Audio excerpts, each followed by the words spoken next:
شروع اللہ کے نام سے جو بڑا مہربان نہایت رحم والا ہے۔ الف لام را، یہ خدا کی کتاب اور قرآن روشن کی آیتیں ہیں۔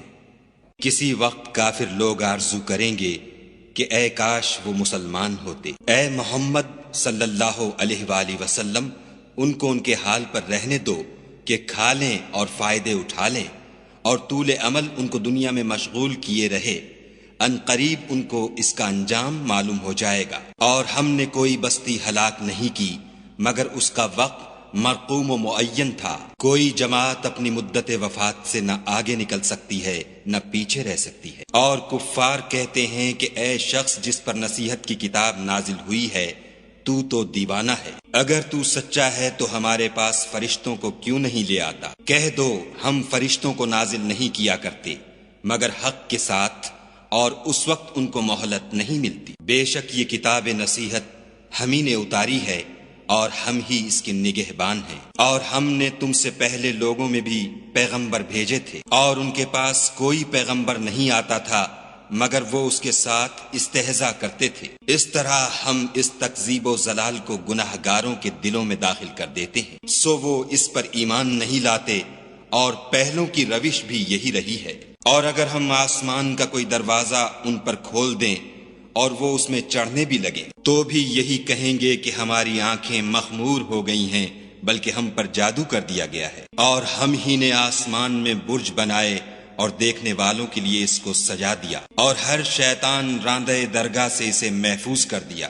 ہاں اگر کوئی چوری سے سننا چاہے تو چمکتا ہوا انگارہ اس کے پیچھے لپکتا ہے۔ اور زمین کو بھی ہم ہی نے پھیلایا اور اس پر پہاڑ بنا کر رکھ دیے، اور اس میں ہر ایک سنجیدہ چیز اگائی۔ اور ہم ہی نے تمہارے لیے اور ان لوگوں کے لیے جن کو تم روزی نہیں دیتے اس میں معاش کے سامان پیدا کیے۔ اور ہمارے ہاں ہر چیز کے خزانے ہیں، اور ہم ان کو بمقدار مناسب اتارتے رہتے ہیں۔ اور ہم ہی ہوائیں چلاتے ہیں جو بادلوں کے پانی سے بھری ہوئی ہوتی ہیں، اور ہم ہی آسمان سے مے برساتے ہیں، اور ہم ہی تم کو اس کا پانی پلاتے ہیں، اور تم تو اس کا خزانہ نہیں رکھتے۔ اور ہم ہی حیات بخشتے اور ہم ہی موت دیتے ہیں، اور ہم ہی سب کے وارث مالک ہیں۔ اور جو لوگ تم میں پہلے گزر چکے ہیں ہم کو معلوم ہیں، اور جو پیچھے آنے والے ہیں وہ بھی ہم کو معلوم ہیں۔ اور تمہارا پروردگار قیامت کے دن ان سب کو جمع کرے گا، وہ بڑا دانا اور خبردار ہے۔ اور ہم نے انسان کو کھن کھناتے سڑے ہوئے گارے سے پیدا کیا ہے، اور جنوں کو اس سے بھی پہلے بے دھوئیں کی آگ سے پیدا کیا تھا۔ اور جب تمہارے پروردگار نے فرشتوں سے فرمایا کہ میں کھن کھناتے سڑے ہوئے گارے سے ایک بشر بنانے والا ہوں، جب اس کو صورت انسانیہ میں درست کر لوں اور اس میں اپنی بے بہا چیز یعنی روح پھونک دوں تو اس کے آگے سجدے میں گر پڑنا، تو فرشتے تو سب کے سب سجدے میں گر پڑے مگر شیطان کہ اس نے سجدہ کرنے والوں کے ساتھ ہونے سے انکار کیا۔ خدا نے فرمایا کہ ابلیس تجھے کیا ہوا ہے کہ تو سجدہ کرنے والوں میں شامل نہ ہوا؟ اس نے کہا میں ایسا نہیں ہوں کہ انسان کو جس کو تو نے کھن کھناتے سڑے ہوئے گارے سے بنایا ہے سجدہ کروں۔ خدا نے فرمایا یہاں سے نکل جا، تو مردود ہے، اور تجھ پر قیامت کے دن تک لعنت برسے گی۔ اس نے کہا کہ پروردگار مجھے اس دن تک مہلت دے جب لوگ مرنے کے بعد زندہ کیے جائیں گے۔ فرمایا کہ تجھے مہلت دی جاتی ہے وقت مقرر یعنی قیامت کے دن تک۔ اس نے کہا کہ پروردگار جیسا تو نے مجھے رستے سے الگ کیا ہے میں بھی زمین میں لوگوں کے لیے گناہوں کو آراستہ کر دکھاؤں گا اور سب کو بہکاؤں گا۔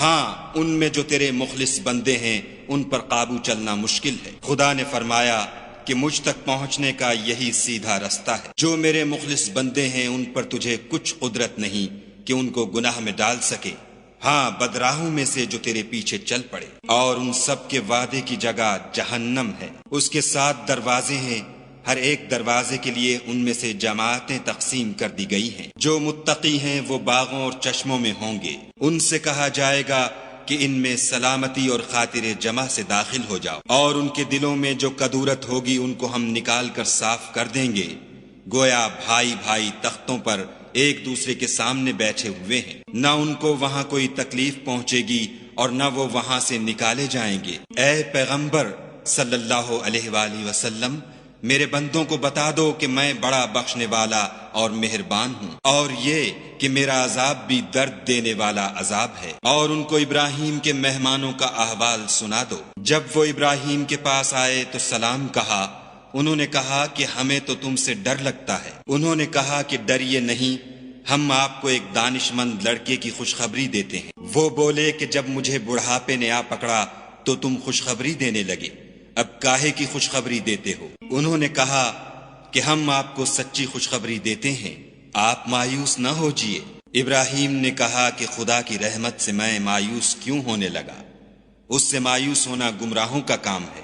پھر کہنے لگے کہ فرشتوں تمہیں اور کیا کام ہے؟ انہوں نے کہا کہ ہم ایک گناہ گار قوم کی طرف بھیجے گئے ہیں کہ اس کو عذاب کریں، مگر لوط کے گھر والے کہ ان سب کو ہم بچا لیں گے، البتہ ان کی عورت کہ اس کے لیے ہم نے ٹھہرا دیا ہے کہ وہ پیچھے رہ جائے گی۔ پھر جب فرشتے لوط کے گھر گئے تو لوط نے کہا تم تو ناآشنا سے لوگ ہو۔ وہ بولے کہ نہیں، بلکہ ہم آپ کے پاس وہ چیز لے کر آئے ہیں جس میں لوگ شک کرتے تھے، اور ہم آپ کے پاس یقینی بات لے کر آئے ہیں اور ہم سچ کہتے ہیں۔ تو آپ کچھ رات رہے سے اپنے گھر والوں کو لے نکلیں اور خود ان کے پیچھے چلیں، اور آپ میں سے کوئی شخص پیچھے مڑ کر نہ دیکھے، اور جہاں آپ کو حکم ہو وہاں چلے جائیے۔ اور ہم نے لوط کی طرف وحی بھیجی کہ ان لوگوں کی جڑ صبح ہوتے ہوتے کاٹ دی جائے گی، اور اہل شہر لوط کے پاس خوش خوش دوڑے آئے۔ لوط نے کہا کہ یہ میرے مہمان ہیں، کہیں ان کے بارے میں مجھے رسوا نہ کرنا، اور خدا سے ڈرو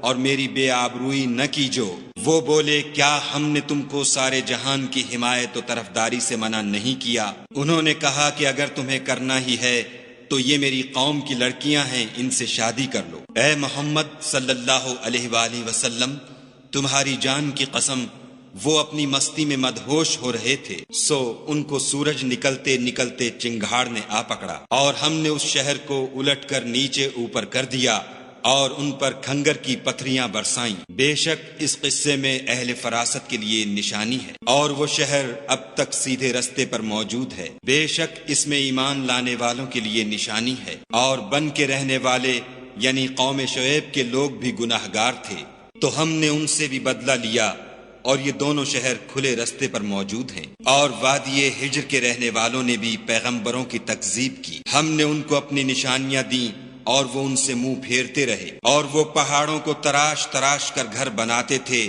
کہ امن و اطمینان سے رہیں گے، تو چیخ نے ان کو صبح ہوتے ہوتے آ پکڑا، اور جو کام وہ کرتے تھے وہ ان کے کچھ بھی کام نہ آئے۔ اور ہم نے آسمانوں اور زمین کو اور جو مخلوقات ان میں ہے اس کو تدبیر کے ساتھ پیدا کیا ہے، اور قیامت تو ضرور آ کر رہے گی، تو تم ان لوگوں سے اچھی طرح سے درگزر کرو۔ کچھ شک نہیں کہ تمہارا پروردگار ہی سب کچھ پیدا کرنے والا اور جاننے والا ہے۔ اور ہم نے تم کو 7 آیتیں جو نماز میں دہرا کر پڑھی جاتی ہیں، یعنی سورہ الحمد اور عظمت والا قرآن عطا فرمایا ہے، اور ہم نے کفار کی کئی جماعتوں کو جو فوائد دنیاوی سے متمتع کیا ہے، تم ان کی طرف رغبت سے آنکھ اٹھا کر نہ دیکھنا، اور نہ ان کے حال پر تعسف کرنا، اور مومنوں سے خاطر اور تواضع سے پیش آنا، اور کہہ دو کہ میں تو اعلانیہ ڈر سنانے والا ہوں، اور ہم ان کفار پر اسی طرح عذاب نازل کریں گے جس طرح ان لوگوں پر نازل کیا